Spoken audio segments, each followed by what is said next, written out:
Hi friends, இன்னைக்கு ரொம்ப நாளா நான் செய்யணும்னு நினைச்சுக்கிட்டு இருந்த ஒரு ரெசிபி தாங்க உங்களுக்காக கொண்டு வந்திருக்கேன். ட்ரீம்ல கூட நினைச்சு பார்க்கலங்க, வேற லெவல் டேஸ்டா இருந்துச்சு. என்னடா ரெசிபியோட நேம் சொல்லாமலே இவ்வளவு ஹைப் ஏத்துறேன்னு நினைக்காதீங்க.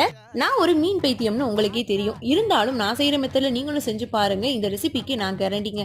வீடியோ பார்த்து முடிக்கிறதுக்குள்ள நான் என்ன ரெசிபி பண்றேன்னு நீங்க கண்டுபிடிச்சா மறக்காம கமெண்ட் பண்ணுங்க. மேரினேட்காக பண்ண மசாலால மீனை நீந்த விட்டு ஆயிலையும் முக்கி எடுத்துட்டேன். மீனை ஃப்ரை பண்ண ஆயிலையே சின்ன வெங்காயம் பெரிய வெங்காயத்தை போட்டு நல்லா வதக்கி எடுத்து அது கூடயே உப்பு சேர்த்து பச்சை மிளகா கருவேப்பிலை இஞ்சி பூண்டு விழுது தக்காளி எல்லாம் சேர்த்து மசாலாஸும் ஆட் பண்ணி பச்சை வாசனை போனதுக்கு அப்புறமா ஒரு கப் திக்கான தேங்காய் பால் எடுத்து ஊத்திட்டேன். ஒரு 2-3 நிமிஷம் நல்லா கொதிக்க விட்டுட்டு ஸ்டவ்வையும் ஆஃப் பண்ணிட்டேன். அப்புறமா ஒரு வாழை இலையை தீல வாட்டி எடுத்துட்டு அலுமினியம் ஃபைலுக்கு மேல இலைய வச்சுட்டு நான் பண்ண மாதிரி அசம்பிளி பண்ணி ஒரு தவால லோ ஃப்ளேம்ல 5 மினிட்ஸ் வச்சு எடுத்தீங்கன்னா இப்படி தாங்க இருக்கும்.